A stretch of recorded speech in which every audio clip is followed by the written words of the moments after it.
Hello বন্ধুরা, welcome to my channel নমিতার রান্নাঘর। আজ আমি তোমাদের রেস্টুরেন্ট স্টাইলের একটা চিকেন রেজালা রেসিপি শেয়ার করছি। এটা বানানোর জন্য আমি নিচ্ছি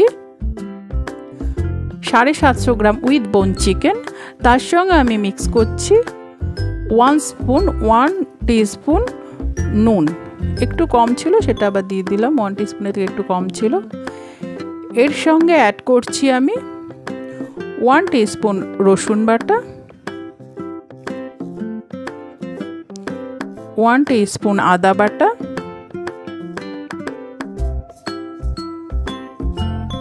দিচ্ছি 150 গ্রাম টক দই। টক দইটা আমি খুব ভালো করে ফেটিয়ে নিয়েছি।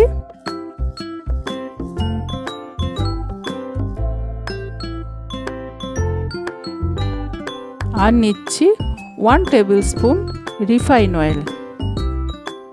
এর সঙ্গে আমি অ্যাড করব 1 টিস্পুন গোলমরিচ পাউডার। আমি কাঁচা লঙ্কা পেস্ট ইউজ করব, ওই জন্য 1 টিস্পুন আমি গোলমরিচ পাউডার অ্যাড করেছি। তোমরা যদি ঝাল বেশি খাও আর একটু বেশি করেও দিতে পারো। গোলমরিচের ঝাল খাওয়াটা খুবই ভালো। ভালো করে সব কিছু চিকেনের সাথে আমি মিশিয়ে নিচ্ছি। ভালো করে মাখিয়ে সব কিছু আমি ঢাকা দিয়ে ফ্রিজে ওভারনাইট ম্যারিনেশনের জন্য রেখে দিচ্ছি। দেখো, আমি নিয়েছি ম্যারিনেট করা চিকেনটা।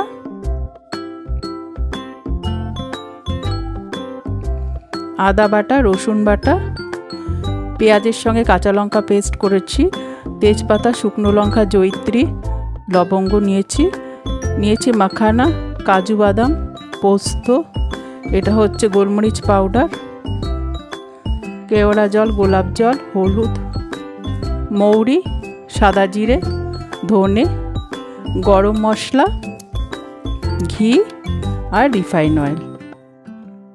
প্রথমে আমি রেজালার জন্য একটা মশলা বানিয়ে নিচ্ছি।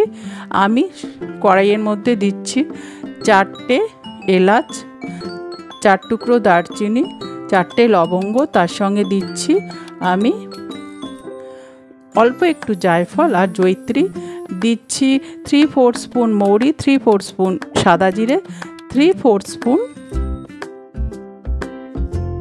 ধনে। এগুলো সব আমি একটু নেড়ে চেড়ে গরম করে নেব, কেন কি এটার একটা পাউডার তৈরি করব। দেখো, শুকনো কড়াই একটু ভেজে নিয়েছি, এবার ঠান্ডা করে এটা আমি পাউডার করে নেব।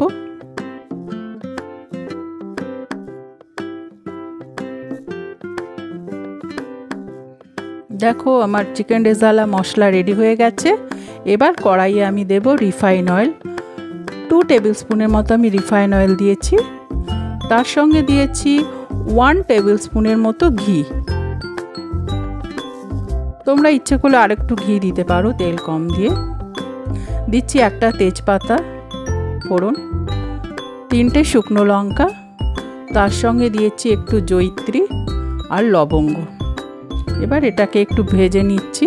এর মধ্যে দিচ্ছি 1.5খানা মিডিয়াম সাইজের কাঁচা পেঁয়াজ আর 5টা কাঁচা লঙ্কার পেস্ট। এবারে আমি এটাকে একটু নেড়ে নেব। আঁচটা এখন বাড়িয়েই দিয়েছি, একটু নেড়ে চেড়ে নেব, কিন্তু এটা ভাজা করব না, জাস্ট কাঁচা গন্ধটা যাতে চলে যায় মশলার, সেরকম করে একটু নেড়ে চেড়ে নেব। এবার আঁচ কমিয়ে দিয়েছি। এর মধ্যে আমি দেব 3/4 স্পুন রসুন বাটা, 1/2 স্পুনের মতো আদা বাটা। এবার আমি এটাকে ভালো করে পেঁয়াজের সঙ্গে মিশিয়ে একটু নেড়ে চেড়ে নিলাম, জাস্ট কাঁচা গন্ধটা চলে যাওয়ার মতন। এবারে আমি এর মধ্যে দেব ম্যারিনেট করা চিকেনটা।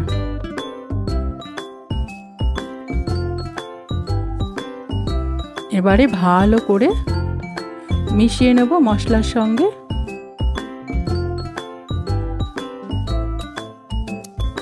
দেখো, ভালো করে মিশিয়ে নিয়েছি। এই রান্নাটা কিন্তু কম আঁচে ঢেকে ঢেকে হবে। এবারে আমি আঁচটা কমিয়ে ঢেকে দিলাম। 10 মিনিট পর দেখো, আমি খুলে দেখছি পুরো জল বেরিয়ে এসেছে, তার সঙ্গে অল্প অল্প তেলও বেরিয়ে এসেছে দই থেকে। এবারে আমি ভালো করে নেড়ে চেড়ে নিচ্ছি।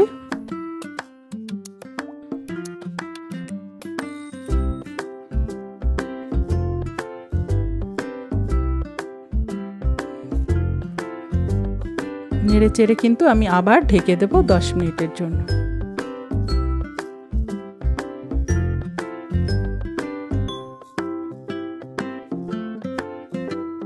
দেখো 10 মিনিট পর চিকেন পুরো সেদ্ধ হয়ে গেছে, পুরো তেল ছেড়ে বেরিয়ে এসেছে দই থেকে, দেখো পুরো তেল ছেড়ে বেরিয়ে এসেছে।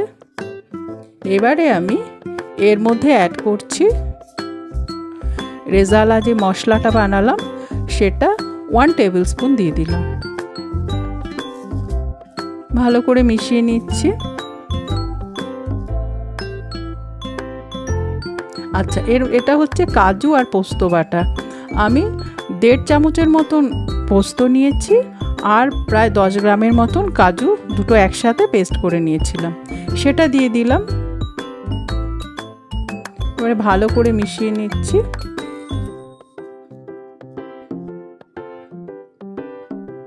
একটু ঢেকে দিচ্ছি 2 মিনিটের মতো, বেশিক্ষণ না। এর মধ্যে দিচ্ছি, দেখো বেশ অনেকটাই গ্রেভি মতন হয়ে গেছে। এর মধ্যে একটু নুন দিয়ে দিলাম, তবে গ্রেভি এতটাও থাকবে না।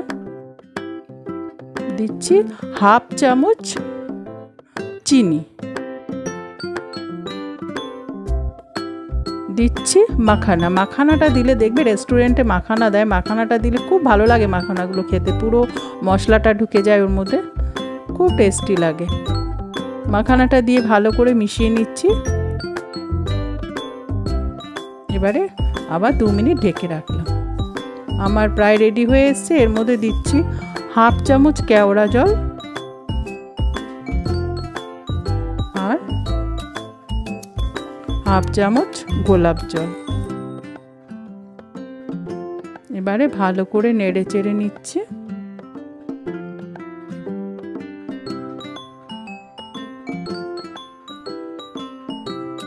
আমার চিকেন রেজালা রেডি হয়ে গেছে। এবারে আমি দেখো নামিয়ে নিচ্ছি।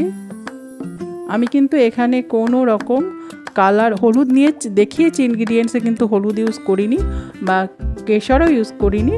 এটা তোমরা ইউজ করতেই পারো কালারের জন্য, কিন্তু আমার তাতেও এরকমই কালার এসছে, মেবি মশলাটার জন্য। চিকেন রেজালাটা কিন্তু খুব টেস্টি হয়েছিল। এটা ফ্রাইড রাইস বা নান এসবের সঙ্গে খেতে খুবই ভালো লাগবে, খুবই টেস্টি হয়েছিল। বন্ধুরা, তোমাদের যদি আমার রেসিপিটা ভালো লেগে থাকে তোমরা লাইক করো, শেয়ার করো আর আমার চ্যানেলটা সাবস্ক্রাইব করে আমার পাশে থেকো। বন্ধুরা, তোমরা সবাই খুব ভালো থেকো।